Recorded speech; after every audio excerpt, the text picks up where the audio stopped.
Hi hello friends, ಎಲ್ಲರಿಗೂ ಕೂಡ ನಮಸ್ತೆ. ನಿಮಗೆಲ್ಲರಿಗೂ ಕೂಡ ಗೊತ್ತಿದೆ ವಿದ್ಯಾರ್ಥಿಗಳೇ, VA ಪರೀಕ್ಷೆ ಇನ್ನೇನೋ ಹತ್ತಿರ ಬರ್ತಾ ಇದೆ. ಆ ಒಂದು ಪರೀಕ್ಷೆಗೆ ನಾವು ತರಗತಿಯನ್ನು ಪ್ರತಿದಿನ ಮಾಡಿಕೊಳ್ಳೋ ರೀತಿಯಲ್ಲಿ ಇವತ್ತಿನ ತರಗತಿ 8ನೇ ತರಗತಿ ಇದು.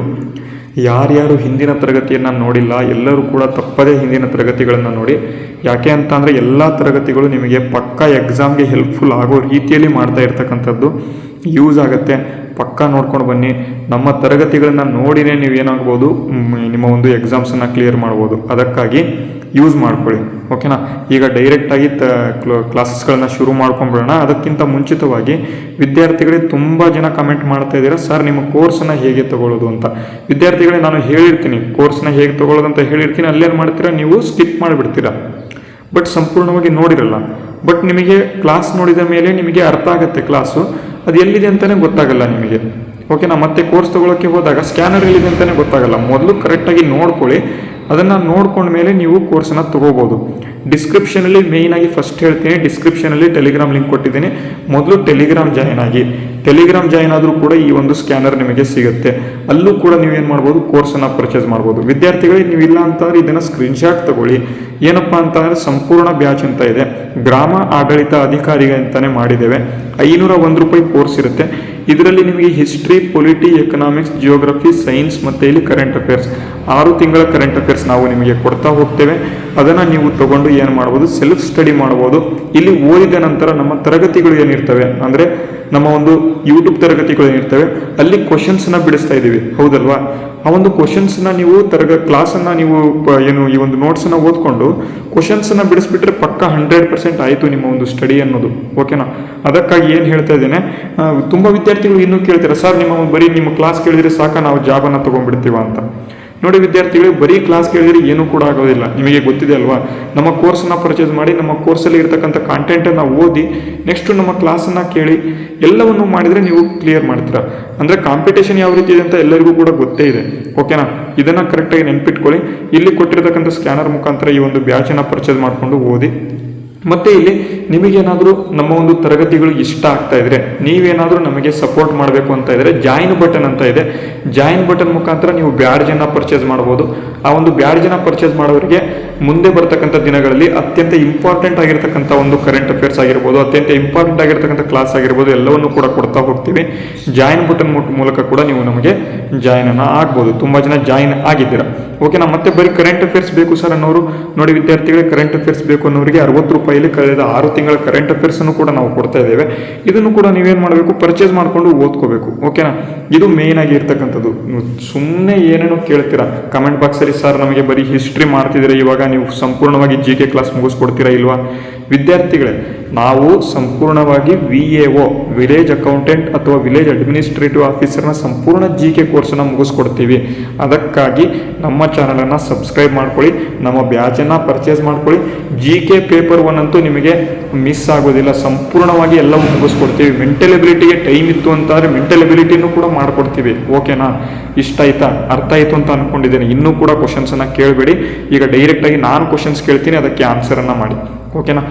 ಮೊದಲನೇ ಪ್ರಶ್ನೆ ನೋಡಿ ಏನಪ್ಪ ಅಂತಂದರೆ ಇಂಗ್ಲೀಷಲ್ಲಿ ಕೊಟ್ಟಿದ್ದಾರೆ. ಇಲ್ಲಿ ಕೆಳಗೆ ಸ್ವಲ್ಪ ನೋಡಿದರೆ ಕನ್ನಡದಲ್ಲೂ ಕೂಡ ಇದೆ, ಓಕೆನಾ. ತುಂಬ ವಿದ್ಯಾರ್ಥಿಗಳು ಹೇಳಿದರು ಸರ್ ಇಂಗ್ಲೀಷ್ ಬೇಕೇ ಬೇಕು ಸರ್ ಅಂತ, ಅದಕ್ಕಾಗಿ ಇಂಗ್ಲೀಷಲ್ಲೂ ಕೂಡ ನಾವು ಕೊಡ್ತಾ ಇದ್ದೇವೆ. ಈಗ ಖುಷಿ ಆಯಿತು ಅಂತ ಅಂದ್ಕೊಂಡಿದ್ದೀನಿ. ಈಗ ಡೈರೆಕ್ಟಾಗಿ ಮೊದಲನೇ ಪ್ರಶ್ನೆ ನೋಡೋಣ. ಏನಪ್ಪ ಮೊದಲನೇ ಪ್ರಶ್ನೆ ಅಂತ ಅಂದರೆ, ಕೆಳಗಿನ ಹೇಳಿಕೆಗಳನ್ನು ಪರಿಗಣಿಸಿ ಅಂತ ಕೊಟ್ಟಿದ್ದಾರೆ. ಇವತ್ತು ಗಂಗಾ ವಂಶಕ್ಕೆ ಸಂಬಂಧಪಟ್ಟಂತೆ ನೋಡೋಣ. ನೋಡಿ, ಪಶ್ಚಿಮ ಗಂಗಾ ಅಥವಾ ವೆಸ್ಟರ್ನ್ ಗಂಗಾ ಅಥವಾ ಗಂಗಾ ವಂಶವನ್ನು ಕೊಂಗಣಿ ವರ್ಮ ಮಾಧವನು ಸ್ಥಾಪನೆಯನ್ನ ಮಾಡಿದನು ಅಂತ ಕೊಟ್ಟಿದ್ದಾರೆ. ಕೊಂಗಣಿ ವರ್ಮ ಮಾಧವ ಅಥವಾ ಕೊಂಗಣಿ ವರ್ಮ ಏನಿದ್ದಾನೆ ಇವನು ಗಂಗವಂಶವನ್ನು ಸ್ಥಾಪನೆಯನ್ನ ಮಾಡಿದನು ಅಂತ ಮೊದಲನೇ ಹೇಳಿಕೆ ಕೊಟ್ಟಿದ್ದಾನೆ. ಅದೇ ರೀತಿ ಎರಡನೇ ಹೇಳಿಕೆ ನೋಡಿ, ಕೋಲಾರವು ಪಶ್ಚಿಮ ಗಂಗರ ಮೊದಲ ರಾಜಧಾನಿ ಆಗಿತ್ತು. ನೋಡಿ ವಿದ್ಯಾರ್ಥಿಗಳೇ, ಕರ್ನಾಟಕದ ಗಂಗರನ್ನ ಪಶ್ಚಿಮ ಗಂಗರು ಅಂತ ಕರೀತಾರೆ, ಓಕೆನಾ. ಇದು ಗೊತ್ತಿರಬೇಕು, ಕರ್ನಾಟಕದ ಗಂಗರನ್ನ ಪಶ್ಚಿಮ ಗಂಗರು ಅಂತ ಕರೀತಾರೆ. ಇದು ಮೇನ್ ಮೊದಲು ಗೊತ್ತಿರಬೇಕು. ಕೋಲಾರವು ಪಶ್ಚಿಮ ಗಂಗರ ಮೊದಲ ರಾಜಧಾನಿ ಆಗಿತ್ತು ಅಂತ ಕೊಟ್ಟಿದ್ದಾರೆ. ಇದು ಕೂಡ ಇಲ್ಲಿ ಸರಿ ಆಗಿರ್ತಕ್ಕಂಥದ್ದು. ನೆಕ್ಸ್ಟ್ ಇಲ್ಲಿ ನಂತರ ತಲಕಾಡು ಅವರ ಒಂದು ರಾಜಧಾನಿ ಆಯಿತು ಅಂತ. ತಲಕಾಡು ಏನಾಯಿತು, ಇವರ ಒಂದು ರಾಜಧಾನಿ ಆಯಿತು ಅಂತ. ಇಲ್ಲಿ ತುಂಬ ಇಂಪಾರ್ಟೆಂಟು, ತಲಕಾಡು ಕೂಡ ಇವರ ರಾಜಧಾನಿಯೇ, ಓಕೆನಾ. ಇದು 3 ಕೂಡ ತುಂಬ ಇಂಪಾರ್ಟೆಂಟು, ಬೇಸಿಕ್ ಕ್ವಶನ್ ಇದು, ಅರ್ಥ ಆಯ್ತಾ. ಆಲ್ಮೋಸ್ಟ್ ಎಲ್ಲರಿಗೂ ಕೂಡ ಗೊತ್ತಿರುತ್ತೆ. ಗಂಗರ ಬಗ್ಗೆ ಸ್ವಲ್ಪ ಓದಿರೋರಿಗೆ ರಾಜ ಕೊಂಗಣಿ ವರ್ಮ ಇದನ್ನು ಸ್ಥಾಪನೆ ಮಾಡಿದಂತ ಗೊತ್ತಿರುತ್ತೆ. ಕೋಲಾರ ಇವರ ಮೊದಲ ರಾಜಧಾನಿಯಾಗಿತ್ತು ಅಂತ ಗೊತ್ತಿರುತ್ತೆ. ನಂತರ ತಲಕಾಡು ಇವರ ಒಂದು ರಾಜಧಾನಿಯಾಗಿತ್ತು ಅಂತ ಗೊತ್ತಿರುತ್ತೆ. ತಲಕಾಡಿನ ಗಂಗರು ಅಂತಾನೆ ಪ್ರಸಿದ್ಧರಾಗ್ತಾರೆ ಮುಂದೆ, ಅದರ ಬಗ್ಗೆ ನೋಡೋಣವಂತೆ. ಈಗ ನೋಡಿ, ಈ ಒಂದು 3 ಪಾಯಿಂಟ್ಗಳಲ್ಲಿ ನೀವು ಏನು ಮಾಡ್ತೀರಾ, ಬೇರೆ ಎಲ್ಲಾದರೂ ಬೇರೆ ಕಡೆ ಯೂಟ್ಯೂಬ್ ಚಾನಲಲ್ಲಿ ನೋಡಿದರೆ ನಿಮಗೆ 3 ಕ್ವಶನ್ಸ್ ಫ್ರೇಮ್ ಮಾಡಿರ್ತಾರೆ. ಓಕೆನಾ. ಪಶ್ಚಿಮ ಗಂಗರ ಒಂದು ಸ್ಥಾಪನೆ ಮಾಡಿದ ರಾಜ ಯಾರು ಅಂತ, ಅಂದರೆ ಸ್ಥಾಪಕರು ಯಾರು ಅಂತ ಕೇಳಿರ್ತಾರೆ. ಅಂದರೆ ಗಂಗರ ಒಂದು ರಾಜಧಾನಿ ಯಾವುದಾಗಿತ್ತು ಅಂತ ಕೇಳ್ತಾರೆ. ಗಂಗರ 2ನೇ ರಾಜಧಾನಿ ಯಾವುದಾಗಿತ್ತು ಅಂತ ಕೇಳ್ತಾರೆ. ಓಕೆನಾ. ಅದಕ್ಕಾಗಿ ನಾವು ಒಂದೇ ಪ್ರಶ್ನೆಯಲ್ಲಿ 3 ಮಾಹಿತಿಯನ್ನು ಕೊಟ್ಟಿದ್ದೇವೆ. ಮತ್ತು ಇಲ್ಲಿ 3 ಮಾಹಿತಿನ ಎಷ್ಟು ಈಸಿಯಾಗಿ ಹೇಳ್ಕೊಟ್ಟಿದ್ದೀನಿ ಅಂತ ಅಂದರೆ ನಿಮಗೆ ಇನ್ನೊಂದ್ಸಲಿ ಇದು ಮರ್ತೋಗಲ್ಲ. ಓಕೆನಾ. ಮೊದಲು ರಾಜ ಕೊಂಗಣಿ ವರ್ಮ ಏನು ಮಾಡ್ತಾನೆ, ಈ ಒಂದು ಕೋಲಾರವನ್ನು ರಾಜಧಾನಿ ಮಾಡಿಕೊಂಡು ಇವನೇನು ಮಾಡ್ತಾನೆ, ಆಳ್ವಿಕೆಯನ್ನು ಮಾಡ್ತಾನೆ. ನೆಕ್ಸ್ಟ್ ಇದು ಏನಾಗುತ್ತೆ, ಬೇರೆ ಇನ್ನೊಬ್ಬ ರಾಜ ಬರ್ತಾನೆ, ಅವನ ಬಗ್ಗೆ ಮುಂದೆ ಕ್ವಶನ್ ಇಟ್ಟಿದ್ದೀನಿ. ಅದಕ್ಕಾಗಿ ಇಲ್ಲಿ ಏನು ಮಾಡಲ್ಲ ಅಂತ ಅಂದರೆ ಕ್ವಶನನ್ನು ಇಲ್ಲಿ ಹೇಳೋದಿಲ್ಲ. ಓಕೆನಾ. ನಂತರ ತಲಕಾಡು ಅವರ ಒಂದು ರಾಜಧಾನಿಯಾಗಿತ್ತು. ಓಕೆನಾ. ಇದಕ್ಕೆ ಸರಿಯಾದ ಉತ್ತರ option D is the right answer. ಅರ್ಥ ಆಯಿತು ಅಂತ ಅನ್ಕೊಂಡಿದ್ದೇನೆ. ಅರ್ಥ ಆಯ್ತಾ? ಅರ್ಥ ಆದರೆ ಮುಂದಕ್ಕೆ ಹೋಗೋಣ. ಇಲ್ಲ ಅಂತ ಕೆಲವು ವಿದ್ಯಾರ್ಥಿಗಳು, ಒಬ್ಬರು ವಿದ್ಯಾರ್ಥಿನಿ ಅವರು ಏನು ಮಾಡಿದರು ಅಂತ ಅಂದರೆ ಒಂದು ಕ್ಲಾಸ್ ಅರ್ಥ ಆಗಲಿಲ್ಲ ಅಂತ ಹೇಳಿದರು. ಓಕೆನಾ. ಯಾರಿಗೆ ಏನು ಅರ್ಥ ಆಗಿಲ್ಲ ಅಂತ ನೀವು ಡೈರೆಕ್ಟಾಗಿ ಕ್ವಶನ್ ಹೇಳಿದರೆ ನಾವು ಬಿಡಿಸಿ ಹೇಳ್ತಕ್ಕಂಥ ಒಂದು ಪ್ರಯತ್ನವನ್ನು ಮಾಡ್ತೇವೆ. ಮತ್ತು ನಾವು ಕೊಡ್ತಕ್ಕಂಥ ಕ್ವಶನ್ಸ್ಗೆ ನೀವು ಕರೆಕ್ಟಾಗಿ ಕಾಮೆಂಟ್ ಮಾಡಬೇಕು. ಓಕೆನಾ. ಇದು ಮೇಯ್ನ್ ಆಗಿರ್ತಕ್ಕಂಥದ್ದು. ಇಲ್ಲ ಅಂತ ಅಂದರೆ ನೀವು ಏನಂದ್ರೂ ನೀವು ಜಾಬ್ ತೊಗೊಳಕ್ಕಾಗಲ್ಲ. ಕರೆಕ್ಟಾಗಿ ನಾವು ಕೇಳ್ತಕ್ಕಂಥ ಕ್ವಶನ್ ಏನು ಹೋಮ್ವರ್ಕ್ ಕ್ವಶನ್ ಕೊಡ್ತೀವಿ ಅದಕ್ಕೆ ಕಾಮೆಂಟ್ ಮಾಡಲೇಬೇಕು ನೀವು. ಓಕೆ. ಮುಂದಿನ ಪ್ರಶ್ನೆ ನೋಡಿ, ಇಂಗ್ಲೀಷಲ್ಲಿ ಕೊಟ್ಟಿದ್ದಾರೆ, ನೋಡ್ಕೋಬೋದು. ಈಗ ಕನ್ನಡದಲ್ಲಿದೆ, ನಾವು ನೋಡೋಣ. ಕೆಳಗಿನ ಹೇಳಿಕೆಗಳನ್ನು ಪರಿಗಣಿಸಿ ಅಂತ ಇದೆ. ಚಾವುಂಡರಾಯನು ಪಶ್ಚಿಮ ಗಂಗರ ಪ್ರಸಿದ್ಧ ಮಂತ್ರಿಯಾಗಿದ್ದನು ಅಂತ ಕೊಟ್ಟಿದ್ದಾರೆ. ವಿದ್ಯಾರ್ಥಿಗಳಿಗೆ ತುಂಬ ಇಂಪಾರ್ಟೆಂಟ್ ಇದು. ಚಾವುಂಡರಾಯ, ಇವನು ಚಾವುಂಡರಾಯ ಪುರಾಣ ಅಂತಾನೆ ಬರೀತಾನೆ. ಅದರ ಬಗ್ಗೆ ಒಂದು ಕ್ವಶನ್ ಇದೆ, ಅದನ್ನು ನಾನು ಬಿಡಿಸುವ ಋತುವಿನಲ್ಲಿ ನಿಮಗೆ ಹೇಳ್ಕೊಡ್ತೇನೆ. ಓಕೆನಾ. ಇವನು ಚಾವುಂಡರಾಯನೇನಿರ್ತಾನೆ, ಇವನು ಶ್ರವಣ ಬೆಳಗೊಳದಲ್ಲಿ ಗೊಮ್ಮಟೇಶ್ವರ ಪ್ರತಿಮೆಯನ್ನು ನಿರ್ಮಾಣ ಮಾಡಿದನು ಅಂತ ಕೊಟ್ಟಿದ್ದಾರೆ. ಗೊಮ್ಮಟೇಶ್ವರ ಪ್ರತಿಮೆ ಬಾಹುಬಲಿ ಮೂರ್ತಿ ಅಂತ. ಓಕೆನಾ. ಇದು ಕರ್ನಾಟಕದಲ್ಲಿದೆ. ಮತ್ತು ಇದು ಜೈನ ಧರ್ಮಕ್ಕೆ ತುಂಬ ಇಂಪಾರ್ಟೆಂಟ್ ಆಗಿರ್ತಕ್ಕಂಥ ಮೂರ್ತಿ. ಇದು ತುಂಬ ಸಮಗ್ರವಾಗಿರ್ತಕ್ಕಂತಹ ಒಂದು ದೊಡ್ಡದಾಗಿರ್ತಕ್ಕಂಥ ಏಕಶಿಲಾ ಮೂರ್ತಿ ಇದು. ಓಕೆನಾ. ಇವರು ಜೈನ ಧರ್ಮದ ಅನುಯಾಯಿ ಆಗಿದ್ದನು ಅಂತ ಕೊಟ್ಟಿದ್ದಾರೆ. ವಿದ್ಯಾರ್ಥಿಗಳೇ, ಚಾವುಂಡರಾಯ ಪುರಾಣ ಇವನೇನಪ್ಪ ಮಾಡ್ತಾನೆ, 24 ತೀರ್ಥಂಕರರನ್ನು ಒಳಗೊಂಡಿರ್ತಕ್ಕಂಥ ಒಂದು ಪುಸ್ತಕವನ್ನು ಬರೀತಾನೆ. ಅದು ಯಾವುದಪ್ಪ ಅಂತ ಅಂದರೆ ಚಾವುಂಡರಾಯ ಪುರಾಣ. ಈ ಒಂದು ಚಾವುಂಡರಾಯ ಪುರಾಣನೇ ಬರೀತಾನೆ ಅಂತ ಅಂದಮೇಲೆ ಇವನು ಜೈನ ಧರ್ಮದ ಅನುಯಾಯಿ ಪಕ್ಕಾಗಿರ್ತಾನಲ್ವ. ಹಾಗಾಗಿ ಇಲ್ಲಿ ಕೂಡ ಆಲ್ಮೋಸ್ಟ್ 3 ಹೇಳಿಕೆಗಳು ಕೂಡ ಇಲ್ಲಿ ಸರಿ. Option D is the right answer ಅಂತ ಅರ್ಥ ಆಯಿತು ಅಂತ ಅಂದ್ಕೊಂಡಿದ್ದೀನಿ. ಅದೇ ರೀತಿ ಬನ್ನಿ ಮುಂದಿನ ಪ್ರಶ್ನೆ. ಕನ್ಸಿಡರ್ ದ ಫಾಲೋಯಿಂಗ್ ಸ್ಟೇಟ್ಮೆಂಟ್ಸ್ ಅಂತ 3 ಹೇಳಿಕೆ ಕೊಟ್ಟಿದ್ದಾರೆ ನೋಡಿ. ಇಲ್ಲೂ ಕೂಡ ಗೊಮ್ಮಟೇಶ್ವರದ ಬಗ್ಗೆ ಸ್ವಲ್ಪ ಮಾಹಿತಿ. ಯಾಕೆಂದರೆ ಗೊಮ್ಮಟೇಶ್ವರ ಮೂರ್ತಿ ಬಗ್ಗೆ ಪಕ್ಕಾ ಕ್ವಶನ್ಸ್ ಬರುತ್ತೆ. ಯಾಕೆಂದರೆ ಇದು ಗಂಗರಲ್ಲಿ ಪ್ರಸಿದ್ಧವಾಗಿರ್ತಕ್ಕಂಥ ಮೂರ್ತಿ. ಗಂಗರ ಒಂದು ವಂಶವನ್ನು ನೀವು ಓದ್ತಿದ್ದೀರಾ ಅಂತ ಅಂದರೆ ಗೊಮ್ಮಟೇಶ್ವರ ಮೂರ್ತಿನ ಪಕ್ಕಾ ಓದಲೇಬೇಕು ನೀವು. ಅದಕ್ಕಾಗಿ ಅವರ ಬಗ್ಗೆ ಒಂದು 2-3 ಕ್ವಶನ್ ಇದ್ದಾವೆ. ಕೆಳಗಿನ ಹೇಳಿಕೆಗಳನ್ನು ಪರಿಗಣಿಸಿ ಅಂತ ಇದೆ. ಗೊಮ್ಮಟೇಶ್ವರ ಪ್ರತಿಮೆ ಏನಿದೆ ಇದು ಶ್ರವಣ ಬೆಳಗೊಳದಲ್ಲಿ ಕಂಡು ಬರುತ್ತೆ ಅಂತ ಕೊಟ್ಟಿದ್ದಾರೆ. ಓಕೆನಾ. ಈ ಒಂದು ಶ್ರವಣ ಬೆಳಗೊಳದಲ್ಲಿ ಕಂಡು ಬರುತ್ತೆ, ಹಾಸನ ಜಿಲ್ಲೆಯಲ್ಲಿ ಕಂಡು ಬರುತ್ತೆ. ಹಾಸನ ಜಿಲ್ಲೆಯಲ್ಲಿ ಇದು ಕೂಡ ತುಂಬ ಇಂಪಾರ್ಟೆಂಟ್. ಇಲ್ಲಿಂದ ಪ್ರಶ್ನೆ ಆಗಿದೆ, ಮುಂದೆ ಬರುತ್ತೆ ನಿಮಗೆ. ಇದು ಬಾಹುಬಲಿ ಪ್ರತಿಮೆಯಾಗಿದೆ. ಬಾಹುಬಲಿ ಪ್ರತಿಮೆಯಾಗಿದೆ. ಹೌದು, ಇದು ಬಾಹುಬಲಿ ಪ್ರತಿಮೆಯಾಗಿದೆ. ಎಷ್ಟು ಅಡಿ ಎತ್ತರದಲ್ಲಿದೆ ಅಂತ ಪ್ರಶ್ನೆ ಕೇಳಬಹುದು. 58 ಅಡಿ ಎತ್ತರದಲ್ಲಿ ಈ ಒಂದು ಬಾಹುಬಲಿ ಪ್ರತಿಮೆಯನ್ನ ಏಕಶಿಲಾ ಕಲ್ಲಿನ ಮೇಲೆ, ಏಕಶಿಲೆ ಅಂದರೆ ಒಂದೇ ಕಲ್ಲಿನ ಮೇಲೆ ಕೆತ್ತನೆ ಮಾಡಲಾಗಿದೆ. ಇದು ಗೊತ್ತಿರಬೇಕು. ಇದು ಏಕಶಿಲಾ ಪ್ರತಿಮೆ ಆಗಿದೆ. ಹಾಗಾಗಿ ಇಲ್ಲಿ ಯಾವುದಪ್ಪ ಸರಿ ಅಂತ ಅಂದರೆ 1, 2, 3 ಆಪ್ಷನ್ ಡಿ ಎಲ್ಲವೂ ಕೂಡ ಇಲ್ಲಿ ಸರಿ ಆಗಿದ್ದಾವೆ ಅಂತ. ಅರ್ಥ ಆಯ್ತಾ? ಈಸಿಯಾಗಿ ಅರ್ಥ ಆಗ್ತಾ ಇದೆ ಅಂತ ಅಂದ್ಕೊಂಡಿದ್ದೇನೆ. ಏನಾದರೂ ಅರ್ಥ ಆಗ್ತಿಲ್ಲ ಅಂತಂದರೆ ಕಾಮೆಂಟ್ ಮಾಡಿ, ಮತ್ತು ನಮ್ಮ ಟೆಲಿಗ್ರಾಮನ್ನು ಜಾಯಿನ್ ಆಗಿ. ಬನ್ನಿ ಮುಂದಿನ ಪ್ರಶ್ನೆಗೆ ಹೋಗೋಣ. ನೋಡಿ, ಕೆಳಗಿನ ಹೇಳಿಕೆಗಳನ್ನು ಪರಿಗಣಿಸಿ ಅಂತ ಕೊಟ್ಟಿದ್ದಾರೆ.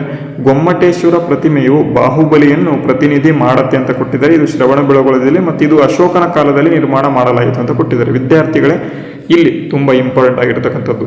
ಇಲ್ಲಿ ಎಲಿಮಿನೇಷನ್ ಟೆಕ್ನಿಕ್ ತುಂಬ ಯೂಸ್ ಆಗುತ್ತೆ. ವಿದ್ಯಾರ್ಥಿಗಳೇ ನೋಡಿ, ಅಶೋಕ ಎಂಬತಕ್ಕಂಥವನು ಎಲ್ಲಪ್ಪ ಬರ್ತಾನೆ ಅಂತಂದರೆ ಮೌರ್ಯ ಸಾಮ್ರಾಜ್ಯದಲ್ಲಿ ಕಂಡು ಬರ್ತಾನೆ.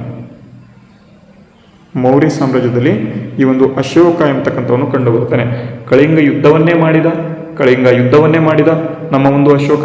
ಮತ್ತು 3ನೇ ಬೌದ್ಧ ಸಂಗೀತೆಯನ್ನೇ ಆಚರಣೆ ಮಾಡಿದಂತಹ ಕಳಿಂಗ ಯುದ್ಧವನ್ನೇ ಮಾಡಿದಂಥ ನಮ್ಮ ಅಶೋಕ ಈ ಒಂದು ಬಾಹುಬಲಿ ಮೂರ್ತಿಯನ್ನು ಇವನು ಕಟ್ಟಿಸಲಕ್ಕೆ ಆಗೋದಿಲ್ಲ. ಯಾಕಪ್ಪ ಅಂತ ಅಂದರೆ ಈ ಒಂದು ಅಶೋಕನ ಒಂದು ಮೌರ್ಯ ಸಾಮ್ರಾಜ್ಯ ಯಾವ ಸಂದರ್ಭದಲ್ಲಿ ಇತ್ತು ಅಂತ ಅಂದರೆ ಇದು 200 BC ಯಿಂದ 100 AD ವರೆಗೆ ನಿಮಗೆ ಕಂಡು ಬರುತ್ತೆ.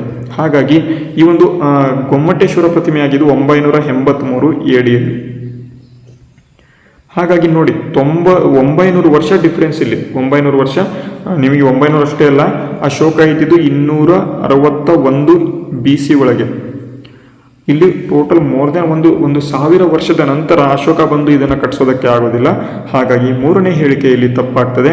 ಮೂರನೇ ಹೇಳಿಕೆಯಲ್ಲಿ ಇದೆ ಇಲ್ಲಿ ತಪ್ಪಿದೆ, ಇಲ್ಲೂ ತಪ್ಪಿದೆ, ಇಲ್ಲೂ ತಪ್ಪಿದೆ, ಇಲ್ಲಿ ಮಾತ್ರ ಸರಿ ಇದೆ. ಹಾಗಾಗಿ option A is the right answer. ಓಕೆನಾ? ಅರ್ಥ ಆಯ್ತಾ? ಈಸಿಯಾಗಿ ಅರ್ಥ ಆಯ್ತು ಅಂತ ಅಂದ್ಕೊಂಡಿದ್ದೇನೆ. ಬನ್ನಿ ಮುಂದಿನ ಪ್ರಶ್ನೆಗೆ ಹೋಗೋಣ. ಕೆಳಗಿನ ಹೇಳಿಕೆಗಳನ್ನು ಪರಿಗಣಿಸಿ ಅಂತ ಕೊಟ್ಟಿದ್ದಾರೆ. ಗಂಗರ ಶಾಸನದಲ್ಲಿ ಕನ್ನಡ ಮತ್ತು ಸಂಸ್ಕೃತವನ್ನು ಬಳಸಲಾಗಿದೆ. ಜೈನ ಬಸದಿಗಳು ಶಿಕ್ಷಣ ಕೇಂದ್ರಗಳಾಗಿದ್ದವು. ನೋಡಿ, ಮೂರನೇ ಹೇಳಿಕೆ ನೋಡಿ, ಇಲ್ಲೂ ಕೂಡ ತುಂಬ ಇಂಪಾರ್ಟೆಂಟ್. ಗಂಗರ ಎಲ್ಲ ಶಾಸನಗಳು ಕನ್ನಡದಲ್ಲೇ ಬರೆಯಲ್ಪಟ್ಟಿವೆ ಅಂತ ಕೊಟ್ಟಿದ್ದಾರೆ.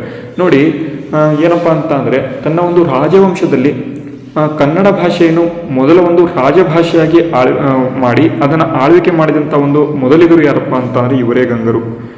ಇಲ್ಲಿ ಕದಂಬರು ಅಂತ ಬರ್ತಾರೆ. ತಮ್ಮ ಒಂದು ಆಡಳಿತದಲ್ಲಿ ಕನ್ನಡ ಭಾಷೆಯನ್ನು ಮೊದಲು ಬಳಸಿದವರು ಯಾರಪ್ಪ ಅಂತ ಅಂದರೆ ಕದಂಬರು. ಬಟ್ ರಾಜ್ಯ ಭಾಷೆಯನ್ನೇ ಮಾಡಿ, ಆಳ್ವಿಕೆ ಭಾಷೆಯನ್ನೇ ಮಾಡಿ ಈ ಒಂದು ಆಳ್ವಿಕೆಯನ್ನು ಮಾಡಿದಂಥ ರಾಜರು ಯಾರಪ್ಪ ಅಂತ ಅಂದರೆ ಗಂಗರು. ಕನ್ನಡ ಭಾಷೆ ಬಗ್ಗೆ ಪಕ್ಕಾ ಕ್ವಶನ್ಸ್ ಬರ್ತವೆ. ಕದಂಬರು ಮೊದಲು ಕನ್ನಡವನ್ನು ಬಳಸಿದರು, ಬಟ್ ರಾಜ್ಯ ಭಾಷೆ ಅಥವಾ ಇಲ್ಲಿ ಅವರೇನಪ್ಪ ಅಂತಂದರೆ ಅವರ ಒಂದು ಆಳ್ವಿಕೆ ಭಾಷೆಯನ್ನು ಮಾಡಿದವರು ಯಾರಪ್ಪ ಅಂತಂದರೆ ಗಂಗರು. ಇದ್ರ ಬಗ್ಗೆ ಪ್ರಶ್ನೆ ಆಗುತ್ತೆ, ನೆನ್ಪಿಟ್ಕೊಳ್ಳಿ. ಗಂಗರ ಎಲ್ಲ ಶಾಸನಗಳು ಇಲ್ಲಿ ಕನ್ನಡದಲ್ಲಿ ಬರೆಯಲಿವೆ ಅಂತ ಕೊಟ್ಟಿದ್ದಾರೆ. ವಿದ್ಯಾರ್ಥಿಗಳು ಇವರು ಇಲ್ಲಿ ಏನಪ್ಪ ಅಂತಂದರೆ ಗಂಗರು ಕನ್ನಡದಲ್ಲಿ ರಾಜ್ಯದ ಒಂದು ಆಳ್ವಿಕೆ ಭಾಷೆಯನ್ನು ಇರುತ್ತೆ ಅಂತ ಅಂದರೆ ಎಲ್ಲ ಶಾಸನಗಳು ಕನ್ನಡದಲ್ಲಿ ಬರೆಯತಕ್ಕಂಥದ್ದು ಇಲ್ಲಿ ತಪ್ಪಿದು. ಓಕೆನಾ? ಕನ್ನಡದಲ್ಲಿ ಎಲ್ಲ ಶಾಸನಗಳು ಇರೋದಿಲ್ಲ, ಅದರಲ್ಲಿ ಸಂಸ್ಕೃತಕ್ಕೂ ಕೂಡ ಯೂಸ್ ಆಗಿರುತ್ತೆ. ಜೈನ ಧರ್ಮದವರು ಕೂಡ ಇರ್ತಾರೆ. ಹಾಗಾಗಿ ಅವರು ಸಂಸ್ಕೃತ ಮತ್ತು ಕನ್ನಡದಲ್ಲಿ ಎರಡರಲ್ಲೂ ಕೂಡ ಬರೆದಿದ್ದಾರೆ. ಯಾಕಪ್ಪ ಅಂತಂದರೆ ನೀವು ನೋಡ್ಬೋದು, ಕಿರಾತಾರ್ಜುನಿಯ ಎಂಬತಕ್ಕಂಥದ್ದು, ಕಿರಾತಾರ್ಜುನಿಯ ಇದ್ರ ಬಗ್ಗೆ ಕ್ವಶನ್ ಇದೆ ಮುಂದೆ. ಅದಕ್ಕಾಗಿ ಇದ್ರ ಬಗ್ಗೆ ನಾನೇನು ಮಾಡಲ್ಲ ಅಂತ ಅಂದರೆ ಇಲ್ಲೇ ನಿಮಗೆ ಕ್ವಶನ್ಸ್ನ ಹೇಳಿಬಿಡಲ್ಲ, ಅಂದರೆ ಆನ್ಸರ್ಸನ್ನು ಹೇಳಿಬಿಡಲ್ಲ, ಮುಂದೆ ನೋಡೋಣಂತೆ. ಅದಕ್ಕಾಗಿ ಕಿರಾತಾರ್ಜುನಿಯ ಕೃತಿ ಬೇರೆ ಭಾಷೆಯಲ್ಲಿದೆ, ಕನ್ನಡ ಭಾಷೆಯಲ್ಲಿ ಇದು ಇಲ್ಲ. ಅದಕ್ಕಾಗಿ ನೆನ್ಪಿಟ್ಕೊಳ್ಳಿ, ಈ ಒಂದು ಗಂಗರ ಎಲ್ಲ ಶಾಸನಗಳು ಕನ್ನಡದಲ್ಲಿ ಬರೆಯಲಿಟ್ಪಟ್ಟಿವೆ. ಇದು ತಪ್ಪಿದು. ಮೂರನೇದು ತಪ್ಪು, ಇದು ಕೂಡ ತಪ್ಪು, ಇದು ಕೂಡ ತಪ್ಪು, ಇದು ಕೂಡ ತಪ್ಪು. 1 ಮತ್ತು 2 ಮಾತ್ರ ಸರಿ. ಅರ್ಥ ಆಯ್ತಾ? ಎಷ್ಟು ಈಸಿಯಾಗಿದೆ ಅಲ್ವಾ ಕ್ವಶನ್ನು? ಮುಂದಿನ ಪ್ರಶ್ನೆ ನೋಡಿ.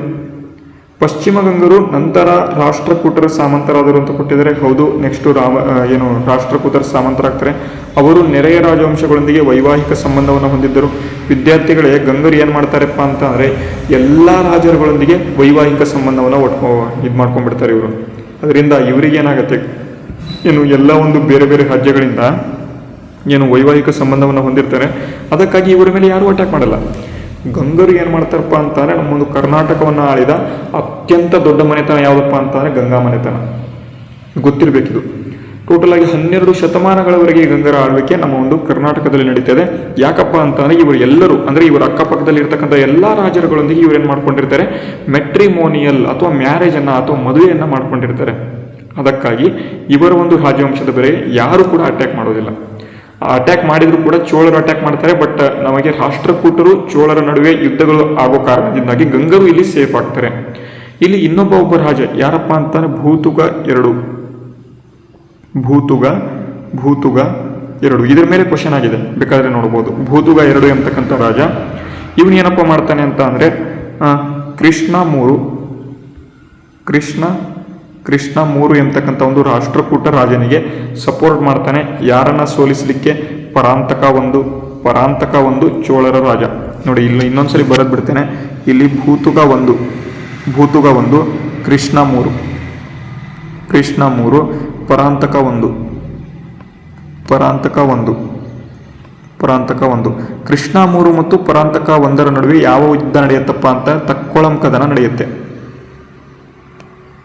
743ನೇ ಇಸ್ವಿಯಲ್ಲಿ ತಕ್ಕೊಳಂ ಕದನ ನಡೆಯುತ್ತೆ. ಈ ಒಂದು ತಕ್ಕೊಳಂ ಕದನ ನಡಿಬೇಕಾದ್ರೆ ಇಲ್ಲಿ ಭೂತುಗ ಎಂಬತಕ್ಕಂಥ ಒಂದು ರಾಜ ಏನಿರ್ತಾನೆ, ಭೂತುಗ ಎಂಬತಕ್ಕಂಥ ರಾಜ ಇವನಿಗೆ ತಕ್ಕೊಳಂ ಕದನಕ್ಕೆ ಏನಪ್ಪ ಅಂತಂದರೆ ಸಪೋರ್ಟ್ ಮಾಡ್ತಾನೆ. ಯಾರಿಗೆ ಸಪೋರ್ಟ್ ಮಾಡ್ತಾನೆ? ರಾಷ್ಟ್ರಕೂಟರ ರಾಜ ಕೃಷ್ಣ 3 ಎಂಬತಕ್ಕಂಥವನಿಗೆ ಸಪೋರ್ಟ್ ಮಾಡ್ತಾನೆ. ಮತ್ತು ಈ ಕೃಷ್ಣ 3 ಎಂಬತಕ್ಕಂಥವನು ಇಲ್ಲಿ ಗೆಲ್ತಾನೆ. ಅದಕ್ಕಾಗಿ ಇವೆಲ್ಲವೂ ಕೂಡ ಏನಪ್ಪ ಅಂತಂದರೆ ಗೊತ್ತಿರಬೇಕು. ತಕ್ಕೊಳಂ ಕದನ ಬಗ್ಗೆ ಕೇಳದೇನೆ ಇರೋಕ್ಕಾಗೋದಿಲ್ಲ ಅಲ್ವಾ? ಅದಕ್ಕಾಗಿ ನೆನ್ಪಿಟ್ಟುಕೋಬೇಕು. ಈಗ ಪ್ರಶ್ನೆಗೆ ಬರೋಣ. ವಿಜಯನಗರ ಸಾಮ್ರಾಜ್ಯದ ಪತನದ ನಂತರ ಅವರ ರಾಜ್ಯ ವಿಸ್ತಾರ ಆಯಿತು ಅಂತ ಕೊಟ್ಟಿದ್ದಾರೆ. ವಿಜಯನಗರ ಸಾಮ್ರಾಜ್ಯ ಈ ಒಂದು ಗಂಗರ ಪತನದ ನಂತರ ವಿಜಯನಗರ ಸಾಮ್ರಾಜ್ಯ ಏನಿರುತ್ತೆ ಅದು ವಿಸ್ತಾರ ಆಗುತ್ತೆ. ಹಾಗಾಗಿ ಉಲ್ಟಾ ಕೊಟ್ಟಿದ್ದಾರೆ. 3ನೇದು ತಪ್ಪು. ಹಾಗಾಗಿ ಇಲ್ಲಿ 1 ಮತ್ತು 2 ಮಾತ್ರ ಸರಿ. Option B is the right answer. ಅದೇ ರೀತಿ ಬನ್ನಿ ಮುಂದಿನ ಪ್ರಶ್ನೆ. ತಲಕಾಡು ಕಾವೇರಿ ನದಿಯ ದಡದಲ್ಲಿದೆ ಅಂತ ಕೊಟ್ಟಿದ್ದಾರೆ. ಇದು ಪಶ್ಚಿಮ ಗಂಗಾರ ರಾಜಧಾನಿಯಾಗಿದ್ದು ತಲಕಾಡಿನ ಇಂದಿನ ಮೈಸೂರು ಜಿಲ್ಲೆಯಲ್ಲಿ ಕಂಡುಬರುತ್ತೆ ಅಂತ ಕೊಟ್ಟಿದ್ದಾರೆ. ತುಂಬಾ ಈಸಿ, ಮೂರು ಕೂಡ ಸರಿಯಾಗಿದ್ದಾವೆ. ತಲಕಾಡು ಕಾವೇರಿ ನದಿಯ ಒಂದು ದಡದಲ್ಲಿ ಕೂಡ ಇದೆ, ಗಂಗರ ರಾಜಧಾನಿ ಕೂಡ ಆಗಿತ್ತು, ಇಂದಿನ ಮೈಸೂರು ಜಿಲ್ಲೆಯಲ್ಲೂ ಕೂಡ ಇದೆ. ಹಾಗಾಗಿ ಮೂರು ಕೂಡ ಇಲ್ಲಿ ಸರಿ. Option C is the right answer. ಅರ್ಥ ಆಯ್ತು ಅಂತ ಅನ್ಕೊಂಡಿದ್ದೇನೆ. ಮುಂದಿನ ಪ್ರಶ್ನೆಗೆ ಹೋಗೋಣ. ಮುಂದಿನ ಪ್ರಶ್ನೆ ಈ ರೀತಿಯಾಗಿದೆ. ಕೆಳಗಿನ ಹೇಳಿಕೆಗಳನ್ನು ಪರಿಗಣಿಸಿ ಅಂತ ಕೊಟ್ಟಿದ್ದಾರೆ ನೋಡಿ. ಚಾವುಂಡರಾಯನ ಒಂದು ಚಾವುಂಡರಾಯ ಪುರಾಣ ಎಂಬತಕ್ಕಂಥ ಒಂದು ಪುಸ್ತಕವನ್ನ ಅಥವಾ ಕೃತಿಯನ್ನ ರಚನೆಯನ್ನ ಮಾಡ್ತಾನೆ. ಚಾವುಂಡರಾಯ ಪುರಾಣ ಎಂಬತಕ್ಕಂಥದ್ದನ್ನ ಇದು ಕನ್ನಡದ ಆರಂಭಿಕ ಗದ್ಯ ಕೃತಿಗಳಲ್ಲಿ ಒಂದಾಗಿದೆ ಅಂತ ಕೊಟ್ಟಿದ್ದಾರೆ. ತುಂಬಾ ಇಂಪಾರ್ಟೆಂಟು. ಚಾವುಂಡರಾಯ ಪುರಾಣ ಕನ್ನಡದಲ್ಲಿ ಬರೆದಿದ್ದಾರೆ. ಬರೆದವರು ಯಾರು? ಚಾವುಂಡರಾಯ ಪುರಾಣವನ್ನು ಬರೆದವರು ಚಾವುಂಡರಾಯ. ಇಲ್ಲಿ ಮುಖ್ಯವಾಗಿ ಜೈನ ಪರಂಪರೆಯನ್ನು ವಿವರಣೆ ಮಾಡುತ್ತೆ. 24 ತೀರ್ಥಂಕರರ ಬಗ್ಗೆ ಮಾಹಿತಿ ಕೊಡ್ತಕ್ಕಂಥ ಕನ್ನಡದ ಮೊದಲ ಕೃತಿ ಯಾವುದಪ್ಪ ಅಂತಂದ್ರೆ ಅದು ಚಾವುಂಡರಾಯ ಪುರಾಣ.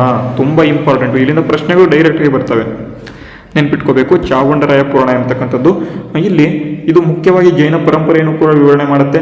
ಚಾವುಂಡರಾಯವನು ಚಾವುಂಡರಾಯ ಪುರಾಣ ಎಂಬತಕ್ಕಂಥದ್ದನ್ನು ರಚನೆ ಮಾಡ್ತಾನೆ. ಇದು ಕನ್ನಡದ ಆರಂಭಿಕ ಗದ್ಯ ಕೃತಿಗಳಲ್ಲಿ ಒಂದಾಗಿದೆ ಅಂತ ಇದೆ. ಮೂರು ಕೂಡ ಇಲ್ಲಿ ಹೇಳಿಕೆಗಳು ಸರಿಯಾಗಿದ್ದಾವೆ. ಹಾಗಾಗಿ option D is the right answer. ನೋಡಿ ವಿದ್ಯಾರ್ಥಿಗಳು, ಎಷ್ಟು ಚೆನ್ನಾಗಿದೆ ಅಂತ ಅಂದ್ರೆ ಪ್ರಶ್ನೆ ಡೈರೆಕ್ಟ್ ಆಗಿ ಕ್ವಶನ್ಸ್ ಕೇಳ್ತಾರೆ. ಬನ್ನಿ ಮುಂದಿನ ಪ್ರಶ್ನೆ ನೋಡೋಣ. ಕೆಳಗಿನ ಹೇಳಿಕೆಗಳನ್ನು ಗಮನಿಸಿ ಅಂತ ಕೊಟ್ಟಿದ್ದಾರೆ. ಪಶ್ಚಿಮ ಗಂಗರ ಕಾಲದಲ್ಲಿ ಶ್ರವಣಬೆಳಗೊಳವು ಪ್ರಮುಖ ಜೈನ ಕೇಂದ್ರವಾಗಿತ್ತು ಅಂತ ಕೊಟ್ಟಿದ್ದಾರೆ.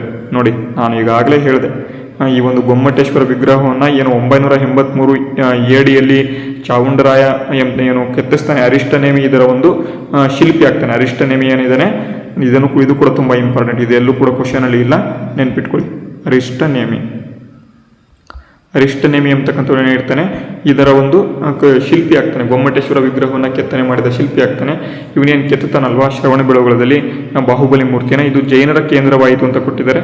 ಹೌದು, ಮೊದಲನೇ ಹೇಳಿಕೆ ಸರಿ ಇದೆ. ಜೈನ ಮುನಿಗಳಿಗೆ ರಾಜಾಶ್ರಯ ದೊರೆಯಿತು ಅಂತ ಕೊಟ್ಟಿದ್ದಾರೆ. ಇದು ಕೂಡ ಸರಿ ಇದೆ. ಜೈನರಿಗೆ ಕೇಂದ್ರವಾಗಿತ್ತು ಅಂತಾರೆ, ಜೈನ ಮುನಿಗಳು ಅಲ್ಲಿಲ್ಲ ಅಂತಾರೆ, ಜೈನರ ಕೇಂದ್ರ ತಗೊಂಡೇನು ಮಾಡ್ತೀರಾ, ಜೈನ ಮುನಿಗಳಿಗೆ ರಾಜಾಶ್ರಯವನ್ನು ಇವನು ಕೊಡ್ತಾನೆ. ಶ್ರವಣಬೆಳಗೊಳದ ಚಂದ್ರಗಿರಿ ಬೆಟ್ಟದಲ್ಲಿ ಅನೇಕ ಜೈನ ಸ್ಮಾರಕಗಳಿವೆ. ಹೌದು, ಅನೇಕ ಜೈನ ಸ್ಮಾರಕಗಳು ಕಂಡು ಬರ್ತವೆ. ಇಲ್ಲೂ ಕೂಡ ಮೂರು ಕೂಡ ಸರಿಯಾಗಿದ್ದಾವೆ. Option C is the right answer. ಬನ್ನಿ ಮುಂದಿನ ಪ್ರಶ್ನೆ. ಪಶ್ಚಿಮ ಗಂಗರು ನಂತರದ ಚೋಳರಿಂದ ಸೋಲಿಸಲ್ಪಟ್ಟರು ಅಂತ ಕೊಟ್ಟಿದ್ದಾರೆ. ನಾನು ಈಗಾಗಲೇ ಹೇಳಿದೆ, ಭೂತುಗ ಎಂಬತಕ್ಕಂಥವನು ರಾಷ್ಟ್ರಕೂಟರಿಗೆ ಸಪೋರ್ಟ್ ಅನ್ನ ಮಾಡಿ ಚೋಳರನ್ನ ಸೋಲಿಸ್ತಾನೆ. ಬಟ್ ಮುಂದೆ ಬರ್ತಕ್ಕಂಥ ಚೋಳರ ರಾಜರುಗಳು ಈ ಒಂದು ಗಂಗರನ್ನ ಸೋಲಿಸ್ತಾರೆ ಅಂತ. ಓಕೆನಾ. ನೆಕ್ಸ್ಟ್, ಪಶ್ಚಿಮ ಗಂಗರು ನಂತರ ಚೋಳರಿಂದ ಸೋಲಿಸಲ್ಪಟ್ಟರು ಅಂತ ಕೊಟ್ಟಿದ್ದಾರೆ. ಸರಿ, 1 is the ರೈಟ್. ನೆಕ್ಸ್ಟ್, ಅವರ ಪ್ರದೇಶವು ಚೋಳರ ಆಳ್ವಿಕೆಗೆ ಒಳಪಟ್ಟಿದ್ದು ಅಂತ ಕೊಟ್ಟಿದ್ದಾರೆ. ಎರಡೂ ಕೂಡ ರೈಟ್. ಅಂದರೆ ಸೋಲಿಸಿದ್ದಾರೆ ಅಂತ ಅಂದರೆ ತಗೊಂಡು ಹೋಗ್ತಾರಲ್ವಾ ಅದವರ ರಾಜ್ಯವನ್ನ, ಅದು ಕೂಡ ಗೊತ್ತಿರಬೇಕು. 12ನೇ ಶತಮಾನದ ನಂತರವೂ ಅವರು ಸ್ವತಂತ್ರವಾಗಿ ಸಾಮ್ರಾಜ್ಯವನ್ನು ಮುಂದುವರಿಯಿತು ಅಂತ ಕೊಟ್ಟಿದ್ದಾರೆ. ವಿದ್ಯಾರ್ಥಿಗಳೇ ಅಲ್ಲ, 12ನೇ ಶತಮಾನದಲ್ಲಿ ಗಂಗರ ಆಳ್ವಿಕೆ ಕಡಿಮೆ ಆಗುತ್ತೆ, ಸ್ವತಂತ್ರವಾಗಿ ಮುಂದುವರಿಯೋದಿಲ್ಲ. ಹಾಗಾಗಿ ಮೂರನೇ ಹೇಳಿಕೆ ತಪ್ಪು, 1 ಮತ್ತು 2 ಮಾತ್ರ ಸರಿ. ಅದೇ ರೀತಿ ಬನ್ನಿ ಮುಂದಿನ ಪ್ರಶ್ನೆ. ಕೆಳಗಿನ ಹೇಳಿಕೆಗಳನ್ನು ಪರಿಗಣಿಸಿ ಅಂತ ಕೊಟ್ಟಿದ್ದಾರೆ. ನೋಡಿ ತುಂಬ ಇಂಪಾರ್ಟೆಂಟ್ ಇದು. ಕವಿ ಭಾರವಿಯು ದುರ್ವಿನೀತನ ಆಸ್ಥಾನದೊಂದಿಗೆ ಸಂಬಂಧವನ್ನು ಹೊಂದಿದ್ದನು ಅಂತ ಕೊಟ್ಟಿದ್ದಾರೆ. ಭಾರವಿ ಎಂಬತಕ್ಕಂಥ ಕವಿ, ಇವನ ಬಗ್ಗೆ ಪಕ್ಕಾ ಪ್ರಶ್ನೆ ಬರುತ್ತೆ ಇಲ್ಲಿ. ಭಾರವಿ ಎಂಬತಕ್ಕಂಥ ಕವಿ ಬಗ್ಗೆ. ಭಾರವಿಯು ಕಿರಾತಾರ್ಜುನಿಯ ಎಂಬತಕ್ಕಂಥ ಒಂದು ಕೃತಿಯನ್ನು ರಚನೆ ಮಾಡಿದನು. ನೋಡಿ, ಪ್ರಶ್ನೆ ಬರ್ಬೋದಾ? ಕಿರಾತಾರ್ಜುನಿಯ ಎಂಬತಕ್ಕಂಥ ಒಂದು ಕೃತಿಗೆ ಸಂಬಂಧಪಟ್ಟಂತೆ ಪ್ರಶ್ನೆ ಬರ್ಬೋದಲ್ವಾ? ನೆಕ್ಸ್ಟ್ ಮೂರನೇ ಹೇಳಿಕೆ ನೋಡಿ. ಕಿರಾತಾರ್ಜುನಿಯ ಎಂಬತಕ್ಕಂಥದ್ದೇನಿದೆ, ಈ ಒಂದು ಕಿರಾತಾರ್ಜುನಿಯ ಎಂಬತಕ್ಕಂಥದ್ದೇನಿದೆ ಇದು ಕನ್ನಡ ಸಾಹಿತ್ಯದ ಕೃತಿಯಾಗಿದೆ ಅಂತ ಕೊಟ್ಟಿದ್ದಾರೆ. ಕನ್ನಡ ಸಾಹಿತ್ಯದ ಕೃತಿಯಾಗಿದೆ ಅಂತ. ವಿದ್ಯಾರ್ಥಿಗಳೇ, ಇಲ್ಲೇ ನಾವು ಏನಾಗ್ತೀವಿ ಅಂತ ಅಂದರೆ ಎಡಬೋದು ಎಲ್ವಿ ಅಂತ ಅಂದರೆ ಇಲ್ಲಿ ಇಂಥ ಜಾಗದಲ್ಲಿ ಎಡತ್ತೀವಿ. ಇದು ಕನ್ನಡದ ಕೃತಿಯಲ್ಲ, ಇದೊಂದು ಸಂಸ್ಕೃತ ಕೃತಿ. ಇದೊಂದು ಸಂಸ್ಕೃತ ಕೃತಿ, ಅದಕ್ಕಾಗಿ ಇಲ್ಲಿ ಕನ್ನಡ ಅಂತ ಕೊಟ್ಬಿಟ್ಟಿದ್ದಾರೆ. ಹಾಗಾಗಿ ಡೈರೆಕ್ಟ್ ಆಗಿ ತಪ್ಪಾಗ್ಬಿಡುತ್ತೆ, ಇದು ಕನ್ನಡ ಕೃತಿ ಅಲ್ಲ ಅಂತ. ಮೂರನೇದು ಇದು ಕೂಡ ಬರಲ್ಲ, ಇದು ಕೂಡ ಬರಲ್ಲ, ಇದು ಕೂಡ ಬರಲ್ಲ. 1 ಮತ್ತು 2 ಮಾತ್ರ ಸರಿ. ಭಾರವಿಯ ಕಿರಾತಾರ್ಜುನಿಯ ತುಂಬ ಇಂಪಾರ್ಟೆಂಟು. ಇವನು ದುರ್ವಿನೀತನ ಆಸ್ಥಾನದಲ್ಲಿ ಇರ್ತಾನೆ, ಇದು ಕೂಡ ತುಂಬ ಇಂಪಾರ್ಟೆಂಟು, ಗೊತ್ತಿರಲಿ. 1 ಮತ್ತು 2 ಮಾತ್ರ ಸರಿ ಅಂತ. ಅದೇ ರೀತಿ ಬನ್ನಿ ಮುಂದಿನ ಪ್ರಶ್ನೆ, ಕೊನೆ ಪ್ರಶ್ನೆನ. ಹೌದು, ಕೊನೆ ಪ್ರಶ್ನೆ ಇದೆ, ಇದಕ್ಕೆ ಆನ್ಸರ್ ನೀವೇ ಮಾಡಬೇಕು. ನೋಡಿ, ನಾಗವರ್ಮ 1 ಎಂಬತಕ್ಕಂಥವನು ಪಶ್ಚಿಮ ಗಂಗರ ಕಾಲಕ್ಕೆ ಸೇರಿದವನು ಅಂತ ಕೊಟ್ಟಿದ್ದಾರೆ. ನಾಗವರ್ಮ 1 ಎಂಬತಕ್ಕಂಥವನು ಪಶ್ಚಿಮ ಗಂಗರ ಕಾಲಕ್ಕೆ ಸೇರಿದವನು ಅಂತ ಕೊಟ್ಟಿದ್ದಾರೆ. ಅವರು ಚಂದೋಂಬುದಿ ಎಂಬತಕ್ಕಂಥ ಒಂದು ಕೃತಿಯನ್ನು ರಚನೆಯನ್ನ ಮಾಡಿದರು. ಚಂದೋಂಬುದಿ ಎಂಬತಕ್ಕಂಥ ಒಂದು ಕೃತಿಯನ್ನು ಏನು ಮಾಡ್ತಾರೆ, ರಚನೆಯನ್ನ ಮಾಡಿದರು ಅಂತ ಇಲ್ಲಿ ಕೊಟ್ಟಿದ್ದಾರೆ.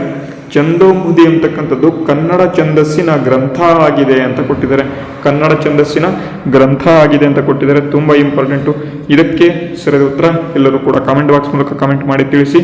ನಿಮಗೆ ಇವತ್ತಿನ ತರಗತಿ ಸಂಪೂರ್ಣವಾಗಿ ಅರ್ಥ ಆಯಿತು ಅಂತ ಅಂದ್ಕೊಂಡಿದ್ದೇನೆ. ಇನ್ನೂ ಕೂಡ ತರಗತಿ ಮುಗಿದಿಲ್ಲ. ಯಾಕೆ ಅಂತ ಅಂದರೆ ಗಂಗರ ಬಗ್ಗೆ ಸ್ವಲ್ಪ ಕ್ರಿಸ್ಪಾಗಿ ನಾನು ಮಾಹಿತಿಗಳನ್ನು ಕೊಟ್ಬಿಡ್ತೇನೆ. ಇಲ್ಲಿಂದ ಏನಾಗುತ್ತೆ ಅಂತಂದರೆ ಡೈರೆಕ್ಟಾಗಿ ನಿಮಗೆ ಎಕ್ಸಾಮ್ಸ್ಗೆ ಏನಪ್ಪ ಬರ್ಬೋದು, ಕ್ವಶನ್ಸ್ ಬರ್ಬೋದು. ಓಕೆನಾ, ಡೈರೆಕ್ಟಾಗಿ ಬನ್ನಿ ನೋಡ್ಬೋಣ. ಗಂಗರು ನೋಡಿ, ದಡಿಗ ಅಥವಾ ಮಾಧವ ಅಥವಾ ಕೊಂಗಣಿ ವರ್ಮ ಇದರ ಒಂದು ಫೌಂಡರ್ ಆಗಿರ್ತಾನೆ. ಏನು ಕೋಲಾರ ಮತ್ತು ತಲಕಾಡು ಇವರ ರಾಜಧಾನಿ ಆಗಿರುತ್ತೆ. Dadiga also called as Kongani Varma Madhava ಅಂತಾನೆ ಕರೀತಾರೆ. ಮತ್ತೆ ಇಲ್ಲಿ ದತ್ತಕ ಸೂತ್ರ ವೃತ್ತಿ ಅಂತಕ್ಕಂಥದ್ದು ಯಾರಪ್ಪ ಬರೀತಾನೆ ಅಂತಾನೆ 1ನೇ ಮಾಧವ ಎಂಬತಕ್ಕಂಥವನು ಬರೀತಾನೆ. ಇದರ ಬಗ್ಗೆ ಪ್ರಶ್ನೆ ಎಲ್ಲೂ ಕೂಡ ಬಂದಿರಲಿಲ್ಲ, ಬಟ್ ಗೊತ್ತಿರಬೇಕು. ನೆಕ್ಸ್ಟು ಹರಿವರ್ಮ ಎಂಬತಕ್ಕಂಥ ರಾಜನಿರ್ತಾನೆ. ಇಲ್ಲಿ ಕೋಲಾರದಿಂದ ತಲಕಾಡಿಗೆ ಏನಪ್ಪ ಮಾಡ್ತಾನೆ, ಅವನ ಒಂದು ರಾಜಧಾನಿಯನ್ನ ಏನಪ್ಪ ಮಾಡ್ತಾರೆ ಅಂತ ಅಂದರೆ ಟ್ರಾನ್ಸ್ಫರ್ ಮಾಡ್ತಾರೆ. ಯಾರು ಅಂತ ಕೇಳ್ಬೋದು, ಹರಿವರ್ಮ ಎಂಬತಕ್ಕಂಥ ರಾಜ. 3ನೇ ಮಾಧವ ನೋಡಿ, ಕಾಕುತ್ಸವರ್ಮನ ಒಂದು ಮಗಳನ್ನ ಮದುವೆಯನ್ನು ಆಗ್ತಾನೆ. ದುರ್ವಿನೀತನ ಒಂದು ಆಸ್ಥಾನದಲ್ಲಿ ಪೂಜ್ಯಪಾದ ಎಂಬತಕ್ಕಂಥ ಒಂದು ಏನಪ್ಪ ಇರ್ತಾರೆ, ಕವಿಯರು ಇರ್ತಾರೆ. ಅವರು ಶಬ್ದಾವತಾರ ಎಂಬತಕ್ಕಂಥದ್ದನ್ನ ಬರೀತಾರೆ. ದುರ್ವಿನೀತ ಏನಪ್ಪ ಮಾಡ್ತಾನೆ, ಗುಣಾಧ್ಯಯನ ಬೃಹತ್ ಕಥಾ ಎಂಬತಕ್ಕಂಥದ್ದನ್ನ ಸಂಸ್ಕೃತಕ್ಕೆ ಇಲ್ಲಿ ಏನಪ್ಪ ಮಾಡ್ತಾರೆ ಅಂತ ಅಂದರೆ ಟ್ರಾನ್ಸ್ಲೇಟ್ ಅನ್ನ ಮಾಡ್ತಾರೆ. ನೆಕ್ಸ್ಟ್ ಕಿರಾತಾರ್ಜುನಿಯ ಭಾರವಿ ಎಂಬತಕ್ಕಂಥವ್ರು ಕಿರಾತಾರ್ಜುನಿಯ ಎಂಬತಕ್ಕಂಥದ್ದನ್ನ ಸಂಸ್ಕೃತದಲ್ಲಿ ಬರೀತಾನೆ. ಇವೆಲ್ಲರೂ ಕೂಡ ದುರ್ವಿನೀತನ ಆಸ್ಥಾನದಲ್ಲಿ ಇರ್ತಾರೆ. ನೆಕ್ಸ್ಟ್ ಶ್ರೀ ಪುರುಷ, ಇದರ ಬಗ್ಗೆ ಎಲ್ಲೂ ಕೂಡ ಕ್ವಶನ್ ಬಂದಿಲ್ಲ, ಬಟ್ ಗೊತ್ತಿರಬೇಕು. ಶ್ರೀ ಪುರುಷ ಎಂಬತಕ್ಕಂಥ ರಾಜ 2ನೇ ವಿಲಿಂದೈ ಎಂಬತಕ್ಕಂಥ ಒಂದು ಕದನದಲ್ಲಿ ಪಲ್ಲವರನ್ನ ಸೋಲಿಸ್ತಾನೆ, ಅದು ಗೊತ್ತಿರಬೇಕು. ನೆಕ್ಸ್ಟ್ ಇಲ್ಲಿ ಪಲ್ಲವರ 2ನೇ ರಾಜ ಅಥವಾ ಎರಡನೇ ನಂದಿವರ್ಮ ಏನಿರ್ತಾನೆ ಏನಪ್ಪ ಮಾಡ್ತಾನೆ, ಈ ಒಂದು ಶ್ರೀ ಪುರುಷನನ್ನ ಸೋಲಿಸ್ತಾನೆ. ಈ ಒಂದು ಶ್ರೀ ಪುರುಷ ಒಂದು ಇಂಪಾರ್ಟೆಂಟ್ ಆಗಿರ್ತಕ್ಕಂಥ ಒಂದು ಏನಪ್ಪ ಅಂತಾನೆ ಪುಸ್ತಕವನ್ನು ಬರೀತಾನೆ. ಅದು ಯಾವುದಪ್ಪ ಅಂತಾನೆ ಗಜಶಾಸ್ತ್ರ ಅಂತ. ಗಜಶಾಸ್ತ್ರದಲ್ಲಿ ಏನಿದೆ, ಗಜಶಾಸ್ತ್ರದಲ್ಲಿ ಏನಪ್ಪ ಇರುತ್ತೆ ಅಂತ ಅಂದರೆ ಇಲ್ಲಿ ಟೇಮಿಂಗ್ ಆಫ್ ಎಲಿಫೆಂಟ್ ಅಂದರೆ ಏನಪ್ಪ ಅಂತಾನೆ ಏನು ಆನೆಗಳನ್ನು ಪಳಗಿಸೋದನ್ನ ಈ ಒಂದು ಗಜಶಾಸ್ತ್ರ ಪುಸ್ತಕದಲ್ಲಿ ಕೊಟ್ಟಿದ್ದಾರೆ. ಇದನ್ನು ಬರೆದವರು ಯಾರು, ಶ್ರೀ ಪುರುಷ. ಇವೆಲ್ಲವೂ ಕೂಡ ಇಂಪಾರ್ಟೆಂಟು. ನೆಕ್ಸ್ಟ್ ಇನ್ನೊಂದು ಇಂಪಾರ್ಟೆಂಟ್ ನೋಡಿ, 2ನೇ ಶಿವಮಾರ ಕಂಪ್ಲೀಟ್ ಲೈಫ್ ಏನಪ್ಪ ಆಗುತ್ತೆ ಅಂತ ಅಂದರೆ ಜೈಲಿನಲ್ಲಿ ಇದಾಗಿರ್ತಾನೆ. 2ನೇ ಶಿವಮಾರ ಏನಪ್ಪ ಅಂತಂದ್ರೆ ಇವನು ರಾಷ್ಟ್ರಕೂಟರಿಗೆ ಎಗನೆಸ್ಟ್ ಆಗಿಬಿಡ್ತಾನೆ. 2ನೇ ಶಿವಮಾರ ಎಂಬತಕ್ಕಂಥ ರಾಜ. ಅದಕ್ಕಾಗಿ ಇವನನ್ನ ಏನು ಮಾಡ್ತಾರೆ, ರಾಷ್ಟ್ರಕೂಟರು ತಗೊಂಡು ಹೋಗಿ ಅವನ್ನ ಜೈಲಲ್ಲಿ ಇಟ್ಬಿಡ್ತಾರೆ. ಅದಕ್ಕಾಗಿ ಗೊತ್ತಿರಬೇಕು. ನೆಕ್ಸ್ಟ್ ಇಲ್ಲಿ ಗಜಶಾಸ್ತ್ರವನ್ನ ಇಲ್ಲಿ ಯಾರಪ್ಪ ಬರೀತಾನೆ ಅಂತ ಅಂದರೆ ಶ್ರೀ ಪುರುಷ ಬರೆದರೆ ಗಜಾಷ್ಟಕ ಎಂಬತಕ್ಕಂಥದ್ದು ನೋಡಿ ತುಂಬ ಇಂಪಾರ್ಟೆಂಟು. ಇಲ್ಲಿ ಕೊಟ್ಟಿದ್ದಾರೆ ಗಜಾಷ್ಟಕ ಎಂಬತಕ್ಕಂಥದ್ದು 2ನೇ ಶಿವಮಾರ ಬರೀತಾನೆ. ಇದ್ರ ಮೇಲೆ ಕನ್ಫ್ಯೂಷನ್ ಆಗ್ಬೋದು, ನೆನ್ಪಿಟ್ಕೊಳ್ಳಿ. ನೆಕ್ಸ್ಟ್ ಇಲ್ಲಿ ಭೂತುಗ 3, ನಾನು ಈಗಾಗಲೇ ಹೇಳಿದೆ ಭೂತುಗ 2 ಅಂತ ಹೇಳಿದ್ನ, ಅದನ್ನು ಸರಿ ಮಾಡ್ಕೊಂಬಿಡಿ. ಭೂತುಗ 3 ಎಂಬತಕ್ಕಂಥದ್ದು ಇದಕ್ಕೆ ಸರಿಯಾದ ಉತ್ತರ. ಭೂತುಗ ಇಲ್ಲಿ ಹೆಲ್ಪ್ಡ್ ಕೃಷ್ಣ 3, ಸಾರಿ ಕರೆಕ್ಟ್ ಇದೆ. ಭೂತುಗ 2 ಇಲ್ಲಿ ಏನಪ್ಪ ಆಗ್ತಾನೆ ಅಂತಾನೆ ಕೃಷ್ಣ 3 ಎಂಬತಕ್ಕಂಥವನಿಗೆ ತಕ್ಕೋಳಂ ಕದನದಲ್ಲಿ ಏನಾಗ್ತಾನೆ, ಯೂಸ್ ಮಾಡ್ತಾನೆ ಅಥವಾ ಹೆಲ್ಪ್ ಮಾಡ್ತಾನೆ ಅಥವಾ ಸಹಾಯವನ್ನು ಮಾಡ್ತಾನೆ, ಅದು ಗೊತ್ತಿರಬೇಕು. ಎಗೇನೆಸ್ಟ್ ಪರಾಂತಕ 1 ಆಫ್ ಚೋಳಾಸ್, ಇದರ ಬಗ್ಗೆ ನಾನು ಈಗಾಗಲೇ ಹೇಳಿದ್ದೇನೆ. ನೆಕ್ಸ್ಟ್ ಇಲ್ಲಿ 4ನೇ ರಾಚಮನನ ಆಸ್ಥಾನದಲ್ಲಿ ಚಾವುಂಡರಾಯ ಎಂಬತಕ್ಕಂಥ ಮಂತ್ರ ಇರ್ತಾನೆ. ಚಾವುಂಡರಾಯ ಪುರಾಣ ಎಂಬತಕ್ಕಂಥದ್ದನ್ನು ಬರೀತಾನೆ. ಇದನ್ನ ಕನ್ನಡದಲ್ಲೇ ಬರೀತಾನೆ. ಮತ್ತೆ ಇದು 24 ತೀರ್ಥಂಕರರಿಗೆ ಸಂಬಂಧಪಟ್ಟಂತ ಒಂದು ಕೃತಿ ಆಗಿದೆ.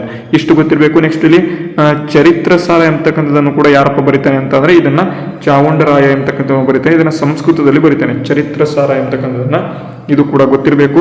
ಗೊಮ್ಮಟೇಶ್ವರ ವಿಗ್ರಹ ಎಲ್ಲಿದೆ ಅಂತ ಅಂದ್ರೆ ಹಾಸನದಲ್ಲಿ ಕಂಡು ಬರುತ್ತೆ. 58 ಅಡಿ ಎತ್ತರದಲ್ಲಿದೆ. ಯಾರಪ್ಪ ಇದರ ಒಂದು ಶಿಲ್ಪಿ ಅಂತ ಕೇಳಬಹುದು. ಅರಿಷ್ಟನೇಮಿ ಎಂಬತಕ್ಕಂಥವನು ಇದರ ಶಿಲ್ಪಿಯಾಗಿರ್ತಾನೆ.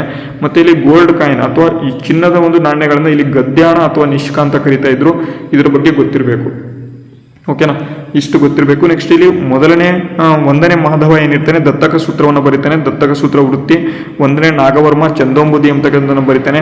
ಪೂಜ್ಯಪಾದರು ಶಬ್ದಾವತಾರ ಎಂಬತಕ್ಕಂಥದ್ದನ್ನು ಬರೀತಾರೆ. ಗುಣವರ್ಮನು ಏನು ಮಾಡ್ತಾನೆ, ಶೂದ್ರಕ ಅಥವಾ ಹರಿವಂಶ ಎಂಬತಕ್ಕಂಥ ಒಂದು ಕೃತಿಯನ್ನು ಬರೀತಾನೆ. ಇವೆಲ್ಲವೂ ಕೂಡ ಗೊತ್ತಿರಬೇಕು. ಮಣ್ಣೆ ಎಂಬತಕ್ಕಂಥ ಒಂದು ಪ್ರದೇಶದಲ್ಲಿ ಕಪಿಲೇಶ್ವರ ದೇವಸ್ಥಾನ ಇದೆ. ಮತ್ತೆ ಇಲ್ಲಿ ಅರ್ಕೇಶ್ವರ ಎಂಬತಕ್ಕಂಥ ಒಂದು ದೇವಸ್ಥಾನ ಇದೆ. ತಲಕಾಡು ಎಂಬತಕ್ಕಂಥದ್ದಲ್ಲಿ ಮರುಳೇಶ್ವರ ಮತ್ತು ಪಾತಾಳೇಶ್ವರ ದೇವಸ್ಥಾನಗಳು ಕಂಡು ಬರ್ತವೆ. ಇವೆಲ್ಲವೂ ಕೂಡ ಗಂಗರ ಒಂದು ಆಳ್ವಿಕೆಯ ದೇವಸ್ಥಾನಗಳು. ಇಷ್ಟು ನಿಮಗೆ ಗೊತ್ತಿರಬೇಕು ಒಂದು ತರಗತಿ ಅಂತ ಅಂದಮೇಲೆ. ಓಕೆನಾ, ಸಂಪೂರ್ಣವಾಗಿ ತರಗತಿ ನೋಡಿದ್ದೀರಾ ಅಂತ ಅನ್ಕೊಂಡಿದ್ದೇನೆ. ವಿದ್ಯಾರ್ಥಿಗಳು ಇದಕ್ಕೆ ಸಪೋರ್ಟ್ ಮಾಡಲೇಬೇಕು. ಸಪೋರ್ಟ್ ಮಾಡಿಲ್ಲ ಅಂತ ಅಂದರೆ ತರಗತಿ ಕಂಟಿನ್ಯೂ ಆಗಲ್ಲ. ಅದಕ್ಕಾಗಿ ಸಪೋರ್ಟ್ ಮಾಡಿದರೆ ಮಾತ್ರ ನಾನು ತರಗತಿಯನ್ನು ಕಂಟಿನ್ಯೂ ಮಾಡ್ಕೊಳ್ತಾ ಹೋಗ್ತೇನೆ. ಮತ್ತೆ ಬ್ಯಾಚ್ ಬೇಕು ಅಂತಂದರೆ ಇಲ್ಲಿ ಕೊಟ್ಟಿರ್ತಕ್ಕಂಥ ಇದನ್ನು ಸ್ಕ್ಯಾನ್ ಮಾಡಿ ನೀವು ಬ್ಯಾಚನ್ನು ಪರ್ಚೇಸ್ ಮಾಡ್ಬೋದು. ಅರ್ಥ ಆಯಿತು ಅಂತ ಅನ್ಕೊಂಡಿದ್ದೇನೆ. ವಿಡಿಯೋನ ಮುಗಿಸ್ತೇನೆ. ಜೈ ಹಿಂದ್, ವಂದೇ ಮಾತರಂ.